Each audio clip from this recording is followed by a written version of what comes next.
Presento ya al ponente de hoy, Juan Manuel Gorrit, de nuevo también andaluz, almeriense para más señas. Creo que de los 4 que vienen, dos son andaluces, ¿no? Bueno, Juan Rivas, 3 son andaluces. Juan Rivas es andaluz, ¿no? Bueno, tiene sendos doctorados en Física e Ingeniería Electrónica por las Universidades de Granada y Cádiz. Es catedrático de la Universidad de Granada, aunque es joven, pero es catedrático. Decíamos el otro día que Manuel Dulares fue un tipo muy precoz. Bueno, pues también Juan Manuel lo es, ¿no? Aquí tenemos gente muy lista y muy precoz. Además de ser catedrático de la Universidad de Granada, pues creo que en este semestre es profesor visitante en Cambridge, en Reino Unido, y ha sido también profesor visitante en Regensburg, en Alemania, perdón, que lo tengo aquí escrito en inglés. Bueno, dicho sea de paso, anécdota, paréntesis, este currículum nos ha ayudado ChatGPT a hacerlo, ¿no? Como no podía ser de otro modo, porque era un currículum un poco largo el que yo tenía y decidimos pedirle a ChatGPT que lo resumiera un poquito. Bueno, total, profesor visitante, como digo, en Reino Unido, en Cambridge, en Alemania, en la Universidad de Lieja, en Bélgica, y en Northeastern University de Estados Unidos. Lidera el grupo denominado Procesamiento de Señal y Aplicaciones Biomédicas, que tiene más de 50 investigadores y que pertenece al Instituto Andaluz de Ciencias de Datos e Inteligencia Computacional, del que fue cofundador y donde ha dirigido más de 25 tesis doctorales. Se le reconoce como pionero en aplicaciones de Machine Learning en neuroimágenes y el desarrollo de técnicas de diagnóstico asistidas por ordenador. Desde que está en este grupo ha gestionado más de 5 millones de euros de fondos, incluyendo contratos con grandes empresas como Endesa, Ayesa, Robi, Ingenia, etc. Precisamente tuve ocasión de conocer su trabajo y su trayectoria porque coincidimos en un proyecto de Endesa en el distrito Smart City de Málaga, un proyecto que financió el CEDETI, y ahí necesitábamos un experto en tratamiento de datos. En este caso eran datos eléctricos, pero claro, ellos tratan datos de cualquier tipo, sean imágenes médicas, sean eléctricos, sea lo que sea. Entonces allí diagnosticaban un transformador eléctrico, si se iba a morir o no. También es editor de prestigiosas revistas, por ejemplo, Journal of Alzheimer's Disease, Neurocomputing, los Transactions on Emerging Topics on Computational Intelligence de la IEEE, etc. Y tiene más de 200 artículos en revistas, varios de los cuales han sido premiados con el galardón del mejor artículo del año. Bueno, ya termino. La trayectoria de Juan Manuel pues demuestra que la Escuela Granadina de Inteligencia Artificial es inagotable. Allí hay una cantera tremenda. y también me trae esto a la memoria que hace un año así, pues desgraciadamente Granada no consiguió ser la sede de la Agencia Estatal de Supervisión de la Inteligencia Artificial, se la dieron a La Coruña. Y desde luego tengo seguro que no se debió a cuestiones científico-técnicas. El otro día leí en la prensa que en 2024 parece que se va a instalar, no sé si tú lo dirás ahora, en Granada, un laboratorio financiado por Emiratos Árabes, dedicado a la investigación e información sobre ciencia de la computación e inteligencia artificial. Esperemos que así sea por el bien de Andalucía. Ante todo, muchísimas gracias por la presentación, es muy generosa. Gracias a José y a Antonio por la invitación. Me siento muy honrado de estar aquí hoy con vosotros. Y como decía Antonio, vengo de Granada y de esa escuela que dice Antonio de Inteligencia Artificial de Granada, donde en Granada hay gente muy prestigiosa en este campo, como Paco Herrera, Enrique Herrera, y son, siempre que presento algo, agradezco a los grupos que están apoyando mi investigación, porque uno en este camino siempre va acompañado. Entonces, pues quiero agradecer a tanto a la Universidad de Cambridge, aquí veo caras conocidas de allí, mi grupo, el DASTI, que es este Instituto de Datos, y la propia Universidad de Granada. Bueno, cuando se me invitó a esta conferencia, tuve que, con gran placer, presentar algo divulgativo, porque, uno no sabe qué se va a encontrar en un ciclo generalista, ¿no? Entonces, es una charla, pido perdón si hay algún especialista en imagen o en medicina y utilizo algún tipo de término demasiado coloquial, pido perdón de antemano, pero el objetivo es que esta charla llegue a todo el mundo, es decir, no quiero dejar a nadie fuera, ¿vale? Entonces, este es el sumario, perdonad que esté en inglés, ¿vale? Seguramente torturaré a alguien más con esta transparencia en un futuro. Primero voy a decir algo más de mí, pero muy rápidamente, porque Antonio ha dicho casi todo. En la introducción voy a hablar de neuroimagen en general, neuroimagen en medicina, y qué relación tiene la neuroimagen con lo que conocemos como ciencia de los datos o el Big Data, ¿vale? Y qué relación hay, en particular las bases de datos en neuroimagen relacionadas con las bases de datos que solemos trabajar en Big Data. A continuación seguiremos con los fundamentos de la inteligencia artificial y nos preguntaremos si la inteligencia artificial es una caja negra, que es una cuestión que muchos utilizan la inteligencia artificial exclusivamente como una caja negra a ser una cosa muy compleja, ¿vale? Hablaremos de las características de la inteligencia artificial y cómo se aplica en distintos contextos, es decir, cuáles son los grandes campos de aplicación de la inteligencia artificial, para qué se utiliza, ¿vale? Seguiremos con una aplicación de la inteligencia artificial en neurooncología, que es un campo que no es mi especialidad, pero la versatilidad del aprendizaje máquina me permite revisar, más o menos en poco tiempo, un campo en el que yo no haya trabajado. Esa es la gran bondad de los métodos que se basan en el aprendizaje máquina, los métodos de la inteligencia artificial. Y por último, aquí en la sección de retos y de consideraciones éticas, aunque pueda parecer muy raro, aquí es donde voy a hablar un poco más de mi libro.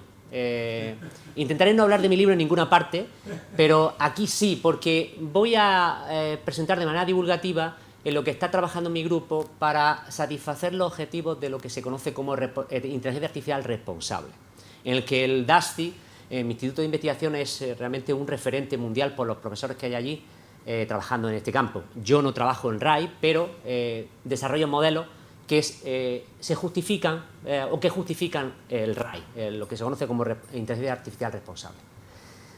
Bueno, soy almeriense, paso.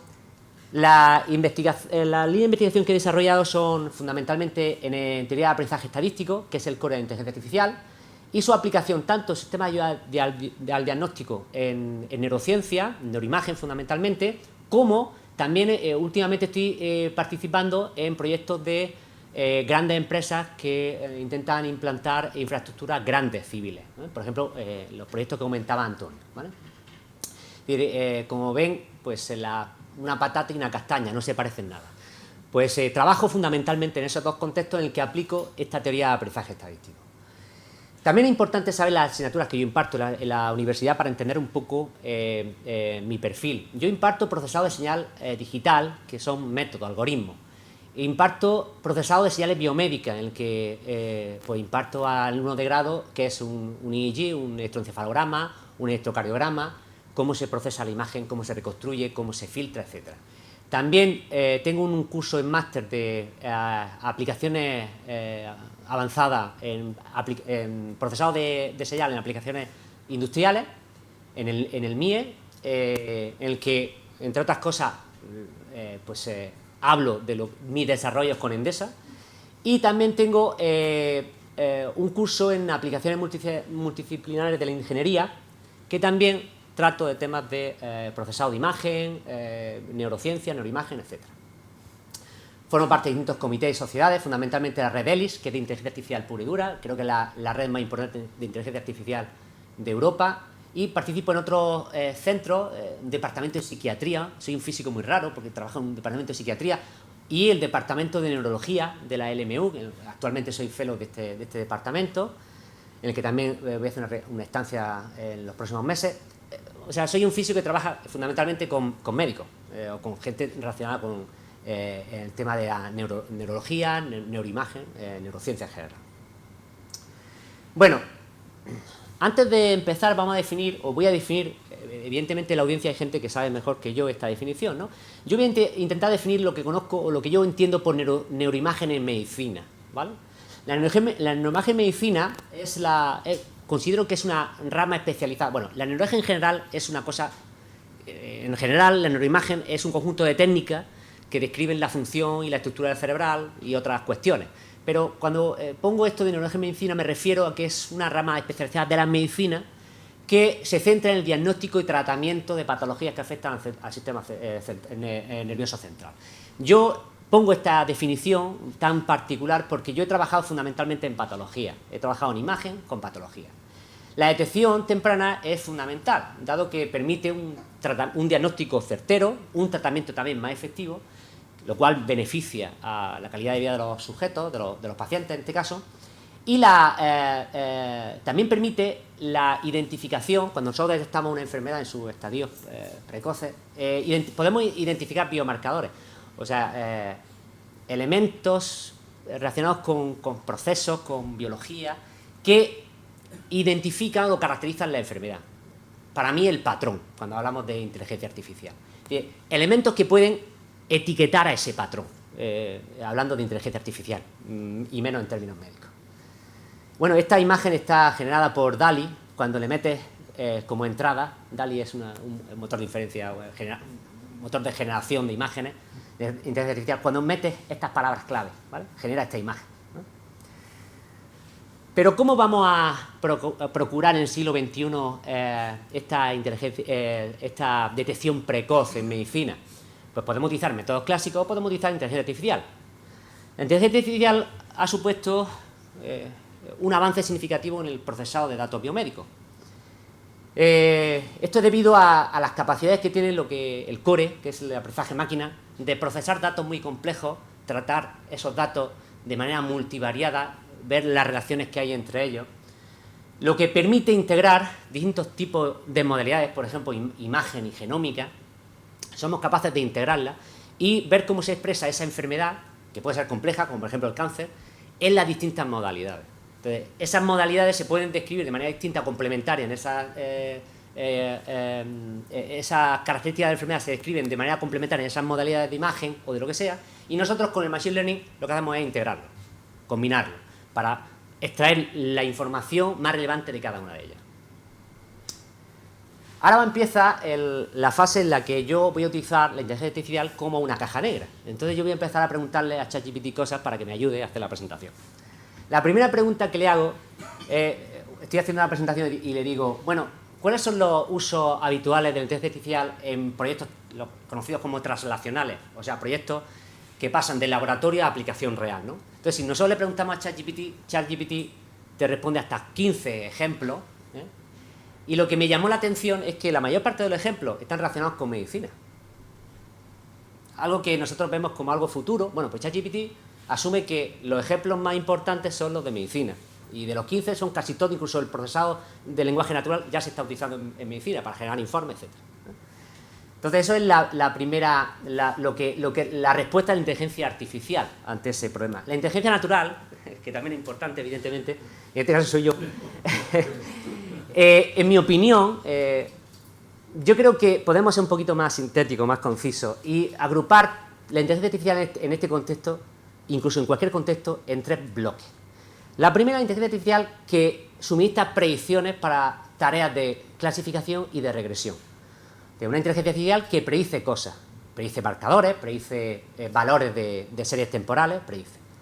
Además, con la capacidad, en inglés no voy a traducir, voy a decirlo en español, con la posibilidad de proporcionar explicabilidad en las respuestas, en las decisiones. Bueno, lo segundo es modelos que contribuyen a la exploración, al concepto de exploración.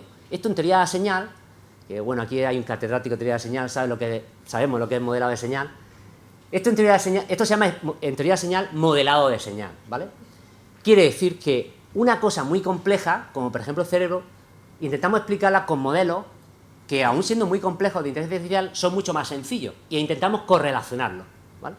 Esto se utiliza también en simología y en muchos otros campos, el modelado de señal. Y por último, esta es mi coletilla, y que creo que para mi modesta opinión va a ser uno de los campos importantes de la inteligencia artificial, que ya lo es, desde luego, pero de manera formal, es los modelos de inteligencia artificial para validar la salida de la inteligencia artificial, como si fuera una especie de doble test.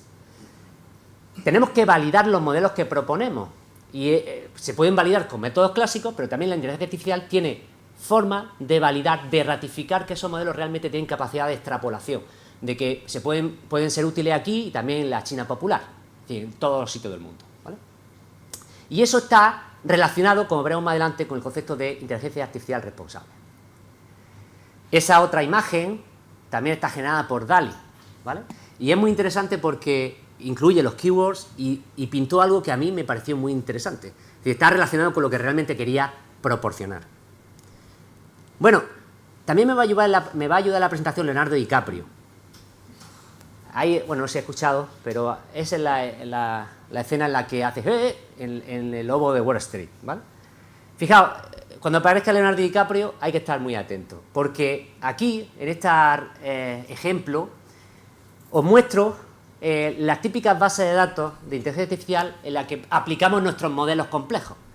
Esta base de datos es una base de datos antigua, que ya está actualizada, pero para que os hagáis una idea, son 1000 objetos, bastante, desde luego, 1000 clases a clasificar, 1 millón de muestras de entrenamiento, 50.000 de validación y 100.000 de test. Tiene una base de datos muy grande y ahora es más grande aún, ¿vale? Esta base de datos, a pie de página, se ha utilizado en neurociencia, en comparación con bases de datos mucho menos pequeñas, pero bueno, los resultados se aceptaron en esos papers porque lo que esperaban es lo que salió, entonces pues se aceptan los resultados, ¿vale? En cambio, si nosotros comparamos esta base de datos, que es un Big Data, lo que se conoce como Big Data, ¿vale?, con las típicas bases de datos, por ejemplo, en neurooncología, esta es la base de datos, la más importante es la del genoma del cáncer, la del genoma del cáncer, una base de datos que se vende como muy grande, ¿vale?, y tiene 1185 imágenes ya filtradas y procesadas para evaluar. Además tiene exclusivamente 5 clases, son utilizadas 5 clases, y cada una de las imágenes tiene más de 10 elevado a 3 variables. Es decir, es una base de datos que en relación con la otra nada tiene que ver, es mucho más pequeña. Entonces aquí cabe la pregunta, ¿pueden los médicos, no voy a descargar la responsabilidad sobre los médicos, los centros de investigación proporcionarnos una base de datos de millones, y además que esos millones de sujetos, de muestras, estén relacionados con las dimensiones de cada una de las muestras? Es decir, el concepto del ratio entre tamaño muestral y dimensión. ¿Pueden suministrarle una base de datos como la otra, que se considera Big Data? Pues yo llevo trabajando casi 20 años o más de 20 años en este campo y no he encontrado ninguna base de datos de este tamaño. Por lo tanto, estamos en un problema. El problema es que el Big Data se define con 5 Vs. Las dos primeras es volumen y velocidad. Y en neuroimagen, en mi campo, el que yo he trabajado, yo nunca he encontrado una base de datos con suficiente volumen que diga, aquí hay muchos datos, voy a quitar algunos porque son demasiados. Nunca encuentro el volumen en neuroimagen, ¿vale? Entonces, por eso en este contexto siempre se ha derivado, se ha utilizado los métodos clásicos que se basan en modelos. Si yo no tengo mucha información, pues aplico un modelo e intento ajustar el modelo, ¿vale? Por supuesto que la inteligencia artificial se puede aplicar en estos contextos, se está aplicando, y como decía Leo Breiman, si todo lo que un hombre tiene es un martillo, todos los problemas le parecen clavos. Quiero decir que Leo Breiman, que era estadista clásico, dijo, no, también tenemos que utilizar inteligencia artificial en este contexto, aunque no estemos aunque no tengamos las 5 V, pero seguramente podremos rascar y podremos obtener resultados también interesantes, no solo la aproximación clásica basada en modelos. Bueno, pues como decía, como no tenemos base de datos, yo siempre hago al final, en esta transparencia, una broma, digo, bueno, ya he acabado la presentación porque no tengo un Big Data. Bueno, veremos que no es así, que puedo seguir con la presentación.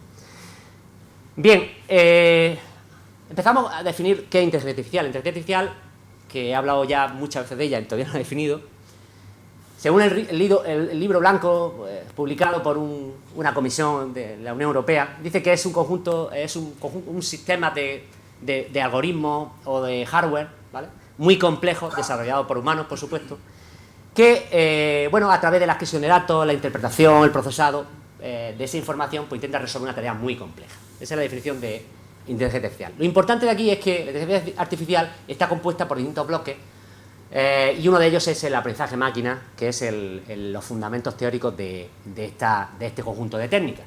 También, por ejemplo, aquí está la robótica, y la robótica es un campo que está entre la inteligencia artificial y la electrónica, la mecánica. Es decir, que la inteligencia artificial es un campo, un contexto bastante abierto. Voy otra vez a preguntarle a ChatGPT si la inteligencia artificial es un campo nuevo. Entonces, si se lo preguntamos, ChatGPT me hace esta transparencia y me dice, no, la inteligencia artificial no es nueva, es un campo que se ha evolucionado durante mucho tiempo y hasta la actualidad, donde se ha acuñado que Hinton acuñó el término Deep Learning, empezó en el año 50, la conferencia de Dartmouth, y es un campo pues que ha evolucionado durante mucho tiempo y ha tenido mucho éxito, etc. Lo que sí omite ChatGPT es lo llamado invierno de la inteligencia artificial. Eso sí lo omite. Durante este periodo, desde los años 50 hasta la actualidad, ha habido inviernos de inteligencia artificial. ¿Y qué son los inviernos?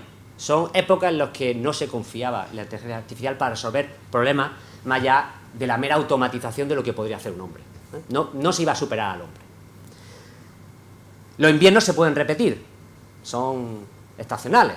Si no utilizamos la inteligencia artificial de manera responsable, podríamos volver a esos inviernos, a un invierno que incluso es bastante largo, si se generan falsas expectativas también. Una de las características más importantes de la inteligencia artificial es su capacidad, lo que conocemos por SHAI, su capacidad de ser explicada, sus salidas, sus acciones, sus decisiones, que podamos explicar por qué estos algoritmos tan complejos funcionan. La inteligencia artificial, hemos dicho, son algoritmos muy complejos y fueron diseñadas con un punto de vista ingenieril. Vamos a resolver una tarea y la explicación la daré después si funciona. Entonces, eso suele conducir a explicaciones muy poco claras, muy borrosas, y por tanto necesitamos esta capacidad o esta propiedad cuando desarrollemos algoritmos de AI, de inteligencia artificial, que se conoce como SHAI, ¿vale? SHAI, XAI, como quieran ustedes llamarlo. Es un conjunto de técnicas dentro de esta rama o esta disciplina que explican por qué eso está funcionando. Bien, siguiendo mi categoría, voy a ahora decir en qué se puede emplear la inteligencia artificial en conceptos, por ejemplo, de la neuroimagen o incluso en cualquier otro contexto. Yo voy a hablar como ejemplo la neuroimagen porque es mi campo, ¿vale? Bueno, la inteligencia artificial, o en este caso ya lo voy a llamar las redes neuronales profundas, ¿vale? Las DNN, ¿vale? Se utiliza para tareas de clasificación. ¿En qué consiste esto? Mirad, estos modelos computacionales que son muy complejos, ¿en qué consisten? Pues tenemos una gran cantidad de unidades parecidas a las neuronas que están dispuestas en capas y que están interconectadas entre sí. Estos modelos tienen entradas, que son la información de la que yo dispongo, y la salida es la tarea que yo quiero resolver. Entonces lo que hacemos es aprender las interconexiones de esas capas para que se ejecute, se resuelva esa tarea de la mejor manera posible, de la manera más eficiente. Ese es el concepto de clasificar. De hecho, en la última capa, cuando hablamos de DNN para clasificación, lo que se hace es definir una capa densa, es decir, interconectada, y una otra capa llamada softmask, que lo que hace es asignar los niveles de abstracción que hemos extraído de esa información a símbolos, a clases. Por ejemplo, imaginaos que tenemos aquí distintas imágenes, gato y perro, y al final queremos, a partir de esas imágenes, saber si dentro de la imagen hay un gato y un perro. Pues al final lo que tenemos aquí son tantos objetos como clases quiero separar, ¿vale? Quiero identificar. Entonces, todas esas interconexiones se aprenden de manera que se ejecute la tarea de manera efectiva. Esto es un ejemplo de uno de nuestros artículos, se llama Stack Autoencoder, en el que pasábamos imágenes de resonancia magnética, el Stack Autoencoder bajaba la dimensión hasta la capa Z, o sea, íbamos extrayendo promedios en distintas zonas de la imagen con este tipo de capas hasta la capa Z, en el que teníamos tenemos como imágenes muy chiquititas, y a partir de la imagen chiquitita lo que hacemos es intentar reconstruir la imagen original. Entonces, cuando esto funciona bien, cuando somos capaces de a partir de una imagen generar otra imagen muy parecida, nos quedamos con estas características de medio, que tienen una dimensión muy baja, porque estas características de medio son la información suficiente, son abstracciones que permiten reconstruir la imagen original.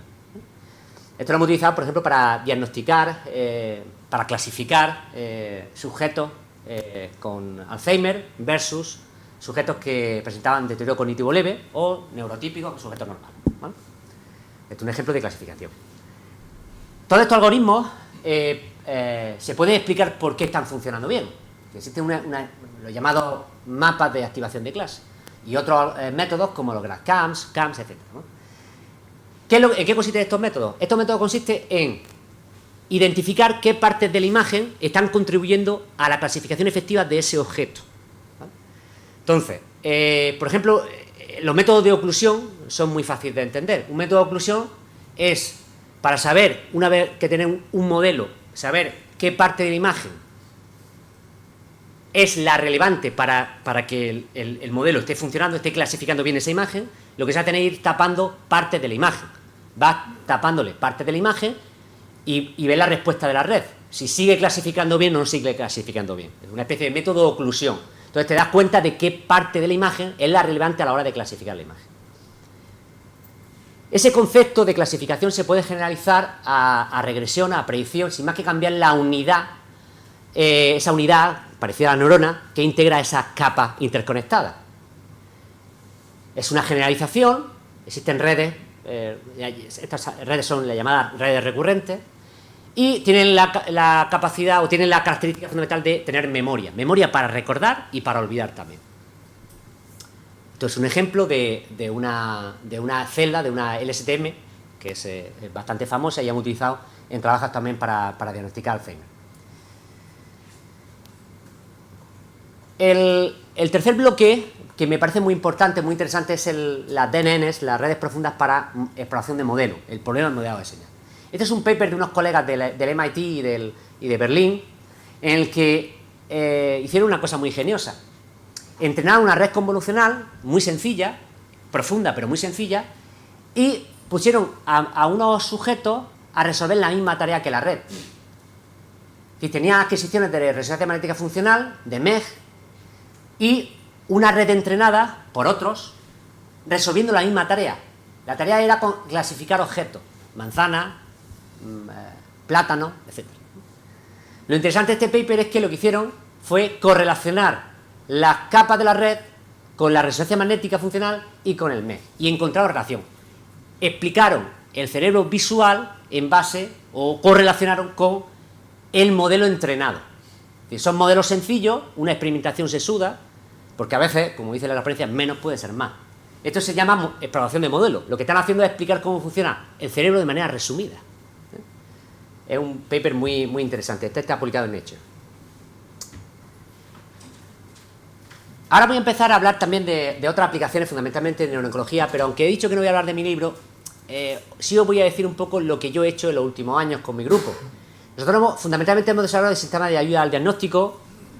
Los principios de los 2000 lo que hacíamos era aplicar métodos clásicos que son estáticos, análisis de componentes principales, análisis de componentes independientes, análisis de factores, factorización de matriz no negativa. Hemos utilizado distintos métodos de extracción, métodos de selección, seleccionamos qué partes de esos métodos eran importantes en la clasificación, y clasificación basado en máquinas de vectores de soporte, etc. Eso es lo que hicimos en los 2000. Sobre el 2010 empezamos a cambiar el paradigma, empezamos a incrementar la complejidad del clasificador, o sea, utilizar aprendizaje profundo, y hacer de manera automática esa extracción. Esa es justamente la diferencia que hay entre el aprendizaje profundo y lo que se hacía antes del 2010. El aprendizaje profundo lo que hace es esos mismos métodos, pero lo hace todo automáticamente, se aprende en un entrenamiento, ¿vale?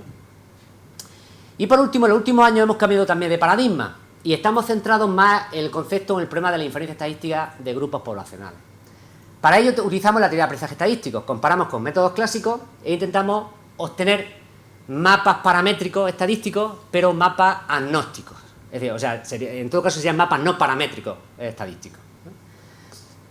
Bueno, supongo que alguien aquí de la sala pues conocerá el SPM, conocerá AFNI, esos métodos de extraer diferencias en grupos poblacionales. Bueno, nosotros lo hacemos utilizando la teoría del aprendizaje estadístico, que es el core del Machine Learning. Hemos desarrollado distintos software que están disponibles en GitHub y que resuelven todo este tipo de tareas. Bueno, las ventajas del aprendizaje máquina es que me permiten en 2 o 3 sesiones revisar por encima lo que han hecho otros en otro contexto, como por ejemplo la neurooncología, y por encima entender los materiales y los métodos, quizás qué puedo aportar en el campo, es decir, me permite ponerme al día en el estado del arte, ¿vale? Los materiales y métodos que se utilizan en este campo, en este contexto, son redes convolucionales y capas multiperceptrón para datos de expresión genética. Eso es lo que se suele utilizar. Son unos clasificadores muy específicos, sobre todo redes convolucionales para temas de imágenes de histología, imágenes de tipo H. Y los problemas que suelen resolver son problemas, pueden llegar hasta 33 clases en las bases más complejas. Suelen resolver el problema de predicción tanto de biomarcador, es decir, aplicar etiqueta, intentar predecir la etiqueta de una clase, y también utilizando una determinada pérdida, suelen resolver el problema de predicción de la esperanza de vida de un sujeto que tiene una determinada enfermedad, saber más o menos la trayectoria, la esperanza de vida que tendrá con y sin medicación, etc. ¿no? Esos suelen ser los problemas relacionados con la regresión, clasificación y regresión. Y por supuesto que la inteligencia artificial también resuelve otro tipo de problemas más relacionados con el preprocesado, como la reconstrucción de imagen, la segmentación, que es separar las partes del todo, en una resonancia magnética, por ejemplo, separar tejido blanco, tejido, materia blanca, materia gris, y los ventrículos, el tumor, por ejemplo. Eso también, ese tipo de operaciones se pueden automatizar con inteligencia artificial.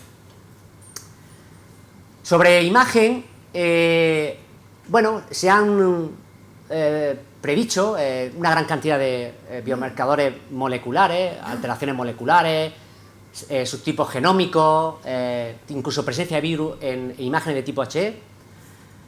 El tipo de supervisión que se suele hacer en este campo es rara vez es fuerte.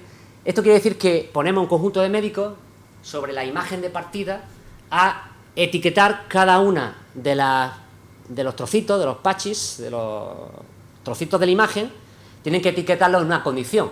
Esto es una tarea bastante fuerte para ellos, sobre todo, ¿no? Tienen que estar trabajando a destajo.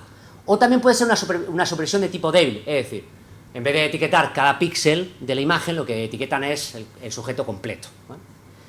Además, suelen utilizar como métodos pues, redes convolucionales preentrenadas, o sea, una red convolucional que se entrena para clasificar manzana y pera, se ajusta finamente y ya vale también para entrenar distintos tipos de células cancerosas, por ejemplo. O los llamados transformadores con mecanismo de atención.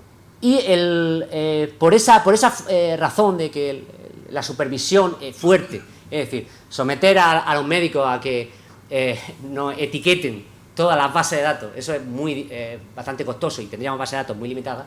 Lo que se está optando actualmente en los últimos papers que he visto en las mejores revistas del mundo en este campo es el aprendizaje autosupervisado, que es un aprendizaje no supervisado, en el que la propia red ya se delega en la red, en la red profunda ya se delega incluso en la propia etiquetado. Se le deja que ella misma, en base a aprendizaje contraste o autopredictivo, etiquete su propia información. Eso es lo que se está haciendo en la actualidad.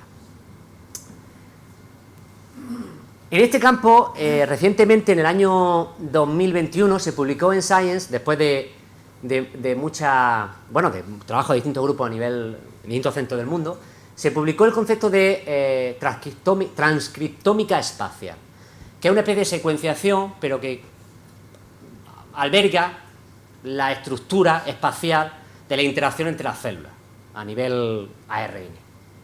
Bueno, no voy a explicar mucho, no es interesante. La cuestión es que este método experimental desarrollado por distintos grupos y que se publicó en Science en 2021, que fue declarado en 2022 por Nature como mejor método experimental, da una vuelta y da una segunda vida a los métodos de inteligencia artificial, porque permite, con este nuevo etiquetado de calidad, que es espacial y que está relacionado con la transcriptómica de la imagen, permite reetiquetar las imágenes de histología.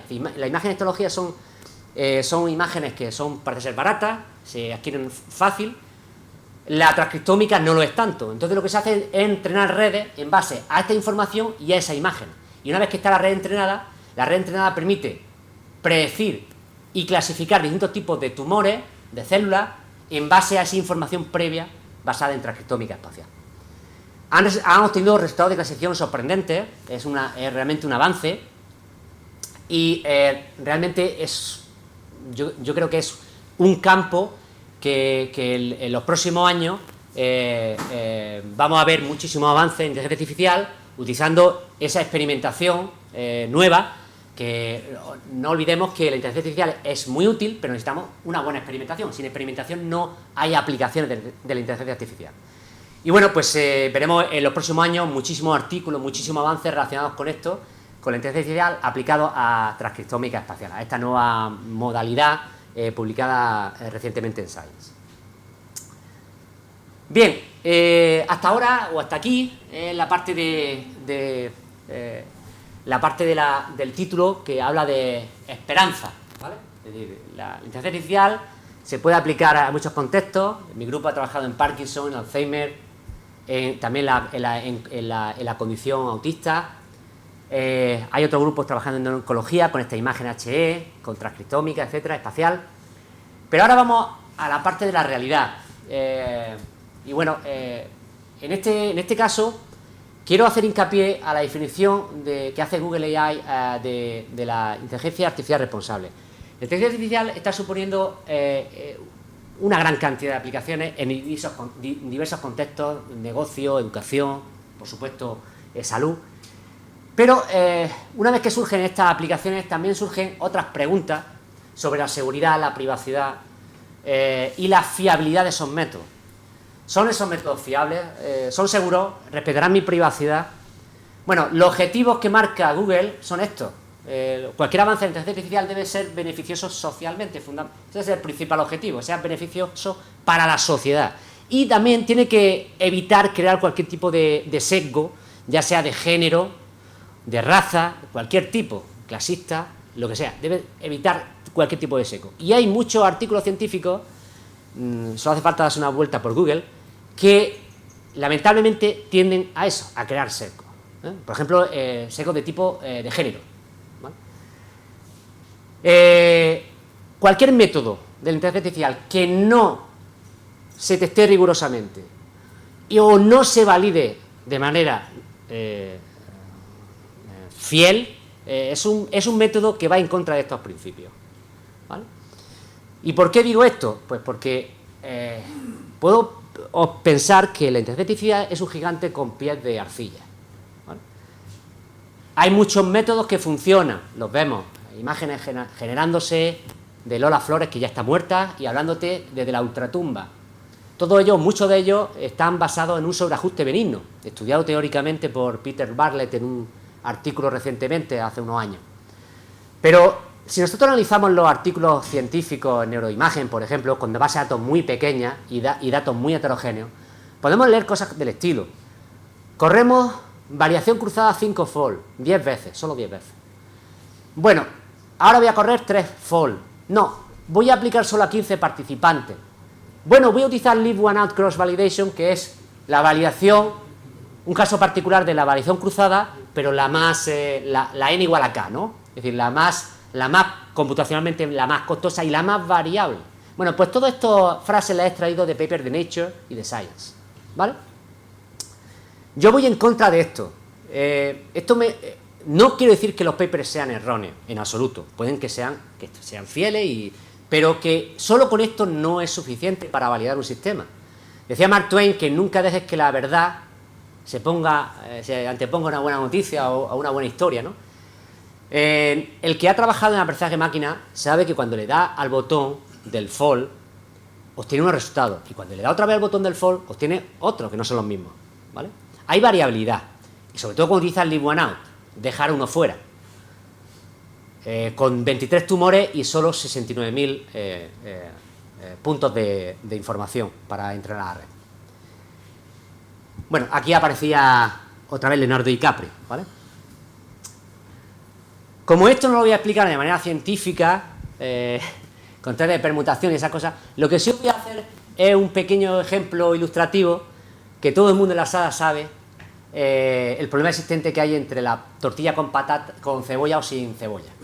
Entonces, hay un dilema y una discusión a nivel nacional de cómo es la mejor tortilla. Entonces, imaginaos que en azul tenemos los individuos que prefieren la tortilla sin cebolla, y en verde los individuos que quieren la tortilla con cebolla. En rojo, fijaos que los verdes tienen la cobertura verde, pero por dentro hay rojo, y en azul también. Esos son los mentirosos.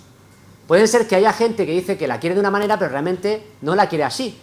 De hecho, cuando le pregunte al entrevistador va a cambiar de opinión. Bueno, pues imaginaos que tenemos un grupo pequeño de estos datos que son heterogéneos. Si nosotros tuviéramos toda la población y le preguntáramos a toda la población, le preguntamos, entonces nosotros podríamos identificar que más o menos el 50% quieren una cosa y el 50% quieren otra. Si preguntamos aquí realmente, pues algunos la preferirán con cebolla y otros la preferirán sin cebolla. Fijaos que los mentirosos cambian y compensan la decisión, ¿vale? Aquí he considerado toda la población. ¿Qué pasa si hago selección? En inteligencia artificial Lo que solemos hacer es una selección de los datos que tenemos. Son pequeños y además los partimos, los dividimos. Si yo hago esta selección, por ejemplo, ¿qué pasaría? Pues que en esta selección, cuando yo le pregunto al individuo, oye, ¿cebolla o sin cebolla? Pues tendría que me sale el 50%, porque los mentirosos se siguen compensando por esa selección particular que he hecho. De hecho, si yo esto que he conocido sobre una selección intento extrapolarlo al conjunto restante que he dejado fuera, que no lo he considerado porque no tengo toda la población, veo que se replica el conocimiento. El conocimiento que yo aprendo de entrenamiento es válido para el test, porque en el test también se compensa a los mentirosos. Pero ¿qué pasa si hago otro tipo de selección? Cualquier otra, ¿vale? Por ejemplo, esta, donde estoy premiando más a los sinceros que a los mentirosos, por ejemplo. Pues pasan dos cosas. Primero, que lo que aprendo nada tiene que ver con el grupo poblacional. Lo que aprendo, por ejemplo, en este caso, todos la prefieren con cebolla. Y lo segundo que pasa es que, además, lo que aprendo en el conjunto de entrenamiento, la pregunta, si yo se lo preguntara al resto de la población, tampoco se cumpliría. En este caso, es al revés, justo. ¿Vale? Esto es lo que estamos haciendo continuamente en inteligencia artificial, cuando partimos datos que se parten en K-fold y después hacemos batch, porque las redes profundas, además, no pueden procesar todos los datos, entonces hacemos batch y promediamos, ¿vale? Pensamos que promediar muchas veces una cosa que puede estar sobreajustada o que puede tener estos problemas, pues se va a compensar, pero a veces no se compensa. Aquí me hago la pregunta de si la inferencia predictiva, que es la que solemos utilizar en inteligencia artificial, cuando hacemos este tipo de método de validación, es adecuada para inferencia estadística, que son conceptos distintos. Aunque en aprendizaje de máquina solemos mezclarlo. Otro ejemplo. Si yo me bajo un paper de Nature, he señalado en rosa todas las cuestiones que para mí son discutibles en esa descripción del modelo. Hace un K-fold de una determinada manera, entrena muchos modelos, después coge el modelo máximo, el de que tiene mayor precisión. Después, por ejemplo, aquí me llamó mucho la atención, utiliza un dropout, un parámetro de la red que es 0.5. Utiliza distintas tasas de aprendizaje. O sea, todas estas cuestiones de rosa son pequeños parámetros del sistema que pueden influir en el rendimiento del sistema. El dropout de 0.5 quiere decir que en cada pasada de aprendizaje que la red olvide la mitad. Entonces, si yo estoy haciendo eso es porque sé a ciencia cierta que mi red está sobreajustada. Es decir, yo sé que mi red está sobreajustada y por eso meto un dropout tan alto. Es 0.5, no hay confusión, porque muchas veces cuando te ponen un valor que no es 0.5 puedes confundirlo y entonces cuando tú como revisor le preguntas, dice, no, es que era al revés, ¿no? No, pero 0.5 es 0.5, ni para un lado ni para otro. Entonces, los autores son conscientes de que sus métodos, de hecho lo ponen por ahí, están sobreajustados y tienen que corregirlo. O sea, están partiendo de métodos ya sobreajustados de inteligencia artificial. Decía John von Neumann que con 4 parámetros puedo ajustar un elefante y con 5 puedo hacer lo que también mueva la trompa. Imaginaos con millones de parámetros lo que yo puedo ajustar lo que yo quiera. Entonces tengo que fiarme de que estos métodos que proponen estas personas tan interesantes y tan inteligentes y tan buenos científicos que publican en Nature, cuando yo lo implemente en mi laboratorio voy a tener el mismo resultado. Tendré que fiarme de ello. En el año 60 se desarrolló una teoría, ya voy a ir rápido, que justifica todo el aprendizaje máquina. Y lo que no suele saber la gente que trabaja en la inteligencia artificial es que esa teoría está perfectamente engrasada para trabajar con datos limitados, datos muy pequeños. Conceptos como sobreajuste, generalización, capacidad, complejidad, todo eso está formalizado en esta teoría. Decía Barnett que nada es más práctico que una buena teoría. Esta teoría es la que selecciona una función que, además de fijarse el rendimiento del sistema, o sea, yo quiero que mi red clasifique el 100%. No solo eso. Oye, ¿y la complejidad que está utilizando? Es un compromiso entre complejidad y rendimiento. La teoría utiliza las dos cantidades y se define en base a esas dos cantidades.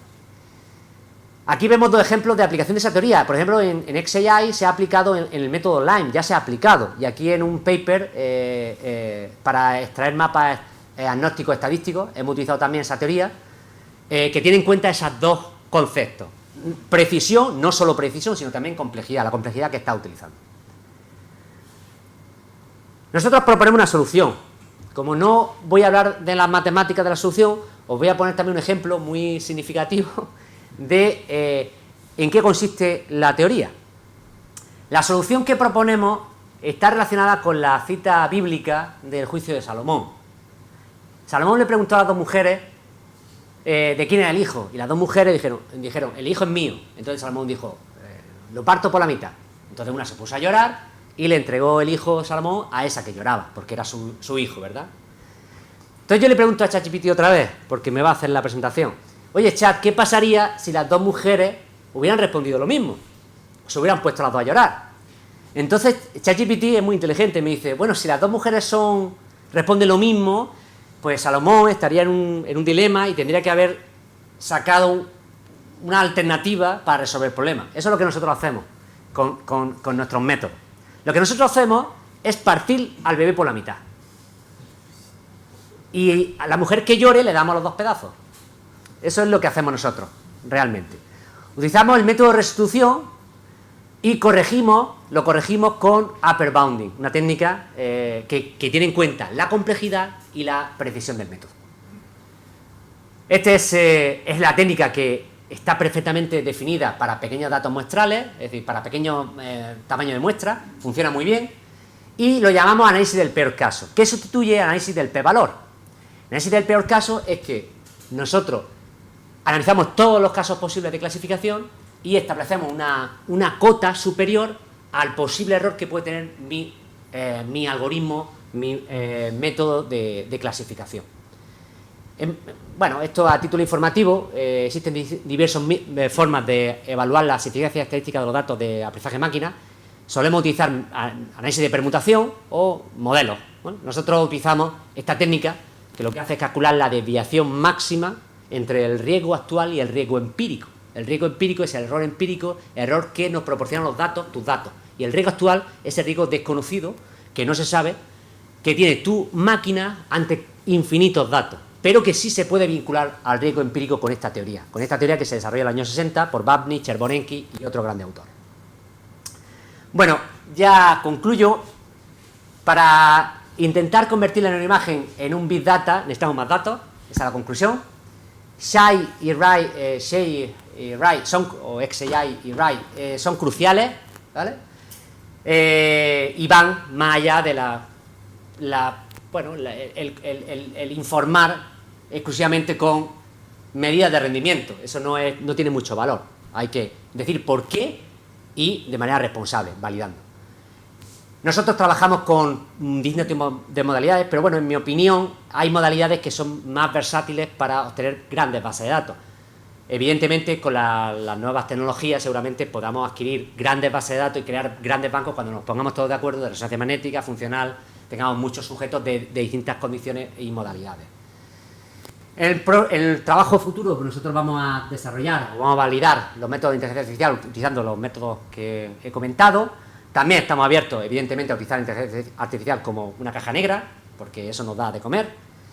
Y, fundamentalmente, en los próximos años nos volcaremos en la exploración de modelos, esa aplicación que hoy he dado de los colegas del MIT y de Berlín, porque queremos que lo más importante es explicar lo que estás proponiendo, y cuanto más sencillo, más fácil es explicar.